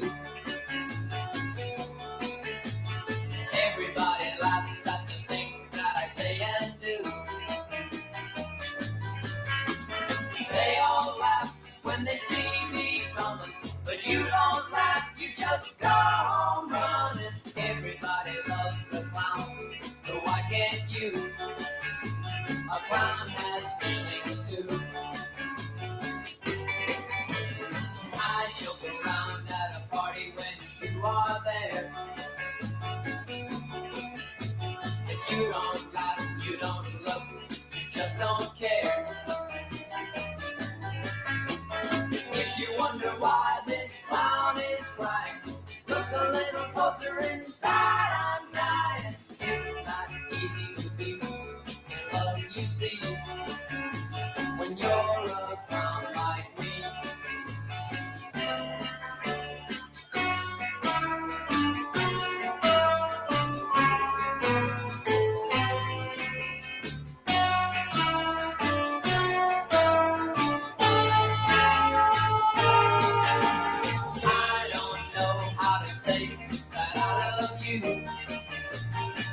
other side of me. Yes, I'll be the guy who plays the part of a clown with a broken heart. Dreaming of your love and not knowing where to start. Dreaming of your love and not knowing where to start. Dreaming of your love and not knowing where to start. Now they say everything good is worth waiting for, right? Well, you had to wait like all weekend, so apologies for that. But hey, we got you, right? There's like 3 big hits in a row from Gary Lewis, who was our guest. So nice to hear from him at his tender age, still out doing the thing, traveling all across the country, playing those hits for people, including us here in Las Vegas. He'll be at the Golden Nugget. Write the date down. It's the 21st. Which is a Friday night, so you'll be able to go. You'll have to get up maybe to go to work in the morning, but that'll be fun. Showtime 8 o'clock on the 21st. Looking forward to tomorrow. More of kind of variations on a theme as we look into the group that was known as the Wrecking Crew. Played on just about everybody's songs back in the 60s and on into the 70s. There's a whole documentary out about that group and the particular players. All, of course, nameless. You wouldn't know their names, but you certainly know what they played. The whole idea of them being called the Wrecking Crew, though, not everybody who was a part of that group is okay with, and we'll share with you a story that developed over the weekend that I did not see coming. Kind of a little bit of a sneak attack, right?